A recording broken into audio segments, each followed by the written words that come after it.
Hi, my name is Amanda Pollock, and today I will be talking about my sample lesson that I conducted as a portion of my fieldwork study in Education 320. I have spent the past 10 weeks observing and assisting in an English language learner classroom at Gettysburg Area Middle School. As a whole, Gettysburg Area Middle School is overwhelmingly Caucasian, and the vast majority of students speak English as a first language. The ELL classroom is different than the typical classroom in the middle school, however. None of these students speak English as their first language, and they all perform at varying proficiency levels, from absolutely no English proficiency to fairly fluent. First languages range from Spanish to Korean. This classroom is incredibly diverse, and there are very apparent cultural and language barriers that exist within the classroom. For my lesson, I wanted to teach the students about the way democracy functions in America, from what it means to have the right to vote, to how ballots are cast, to how a political platform is formed.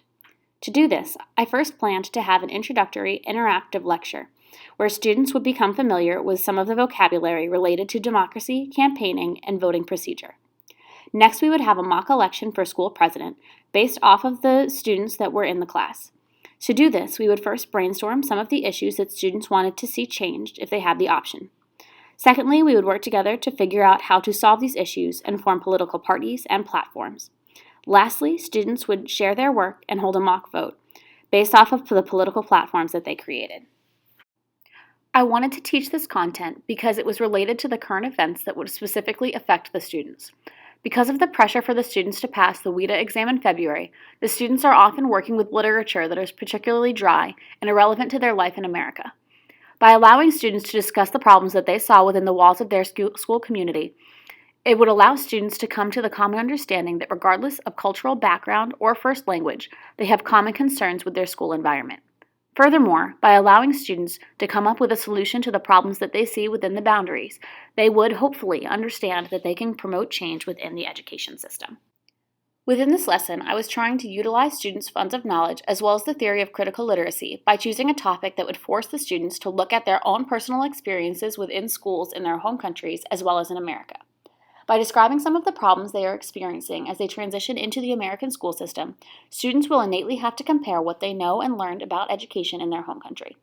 Because these students have been exposed to multiple school systems and have seen different schools succeed and fail in different places, they should have a very good idea of what needs to be changed within the Gettysburg Area Middle School. This means that students will be directly relying on their funds of knowledge or the things that they have learned through their culture to be critical of their new education system. Furthermore, by asking students to find a way to change the problems or to fix the problems, they will be using vocabulary that is directly relevant to their own lives. By forming an opinion that would describe how to make their own experience better, in a space where they have the freedom to experiment with vocabulary, they will be equipped with a way to defend themselves and advocate for themselves outside of the ELL classroom. This is the exact definition of critical literacy, working with texts and concepts that will empower students inside and outside of the classroom. The major goals of this lesson were as follows. Students will be able to understand the democratic process as it exists in the United States.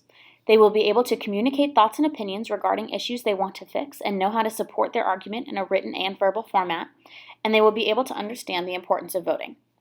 It is important to note that all parts of this lesson contain some sort of modification due to the setting in which I am teaching, so that this way the students will be able to understand the lesson better and reach the goals of the lesson and succeed. I will discuss these modifications as they come up. In order to accomplish my first goal, my original plan was to start tackling how the democratic process works in America through a slideshow presentation where I would explain the entirety of the democratic process in simplified language that would be attainable for students. The entirety of this slideshow had modifications of some sort. This is an example of one of the slides in the presentation.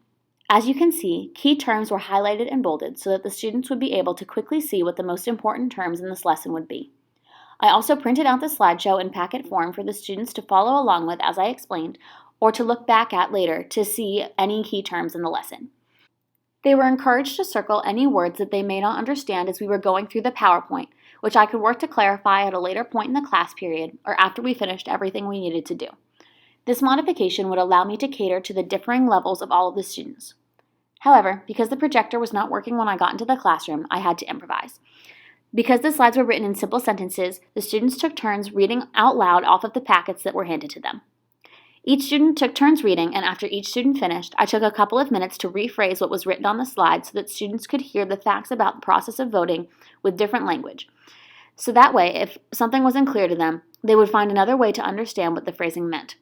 This part of the lesson covered political parties, how a political platform is created and what it means, and what it meant to vote in an election. To give you an idea of what this looked like, please watch the following video clip.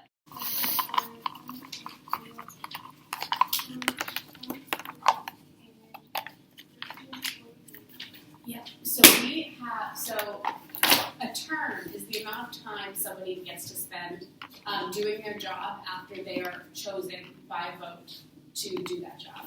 So we pick a new president every 4 years. We pick and each different office in the government has different time periods that they get to spend in office. So some people spend 2 years, some people spend 6 years, but presidents, every 4 years we're going to have an election to see if we can choose our next president. Are there any questions so far? My second goal was for students to truly gain an understanding for the idea that the point of an election was to choose a leader who would solve the problems that were most important to them. I'm a firm believer in experiential education, and therefore I wanted students to experience an election. I organized a mock election for the students to participate in, and I wanted students to create their own political platforms, political parties, and have them vote for their school president based off of the political platforms that were presented. This was going to be a multi-step process. The first step was to create a political platform. To get the students thinking, I asked them to think about what they would change about their school.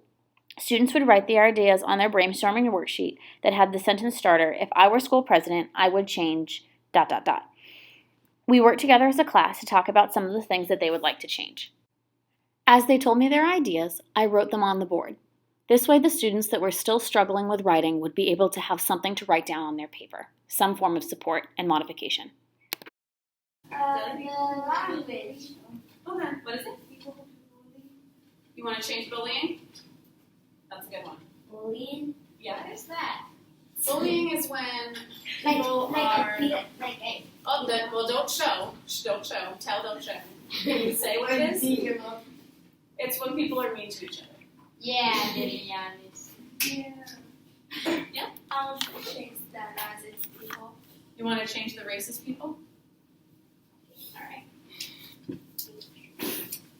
Yeah. How about I want to change how people talk about race? Yeah, like that. Is that a good way to phrase that? Yeah.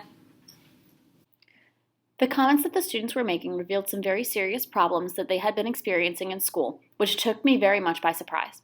At this point, I had no idea how I was going to handle this or what this meant, so we can discuss the details of these issues in the next section of the video. After we brainstormed, I assigned students into groups randomly. Each one of these groups would represent a political party. One would be the red party and one would be the blue party. The next thing that happened was not ideal. The students changed around their groups so that they would have support for the students who were particularly struggling to get their words out in English. However, a very clear divide was made during this process, the Spanish speakers versus the non-Spanish speakers. Again, not knowing how to handle this situation, I moved on. Within their political party, students were asked to find a partner pair. With their partner pair, they would pick one of the problems that we listed on our brainstorming worksheet together and write it down in the left-hand column of the graphic organizer. Then, as a partnership, they would work together to write a complete sentence as to how they would fix that problem.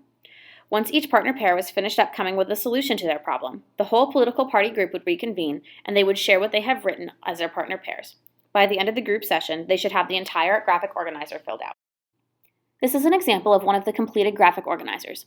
The students worked together with each other and with myself to construct complete sentences that would help them articulate a solution to a problem that they had experienced.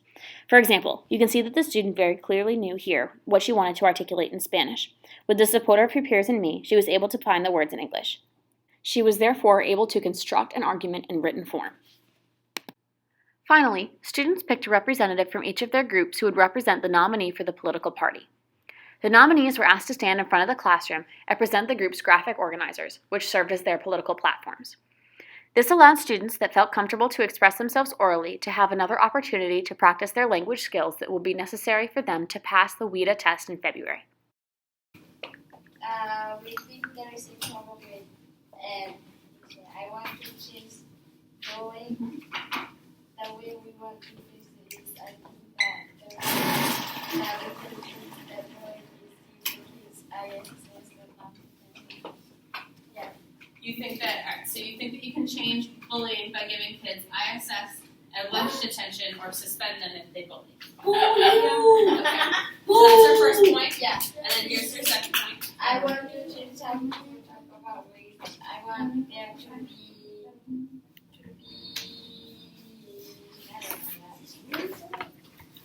I want there to be no okay, no racism. And for us all to be united. and for us all to be united. So you want us all to be on one plane. After the students heard both of the political platforms, they are asked to write the names of one of the nominees on their ballot and cast their vote. When all of the votes were counted, we had mock elected our school president. As soon as the votes were cast, the bell rang and class was over. I did not have time to do my informal assessment, which would have consisted of an informal discussion about why voting was so important and how people actually voted in the mock election. Even though the worksheets and graphic organizers were completed, it's difficult to tell if these goals were reached. The kids had a really difficult time expressing their opinions both to me and to their classmates. They didn't really seem to have an interest with discussing anything with each other, especially if there was a language barrier in the way between the students.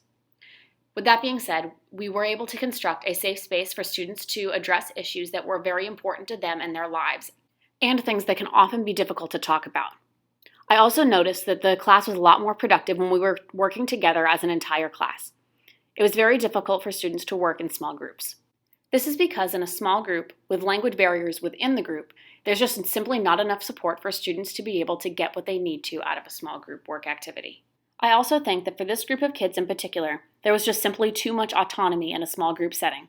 It was very difficult to keep all of the students focused. For this reason, I would stick to pre-made groups if we were to do group work again. It's very obvious that there was an immediate barrier between the Spanish-speaking students and the non-Spanish-speaking students. Not only does keeping these groups segregated promote a divide between students within the entire middle school, but it doesn't allow students to gain different perspectives from students from other countries all around the world. Even though there were a lot of curveballs thrown to me in this lesson, to say the least, I definitely learned a lot, and it was a very rewarding experience.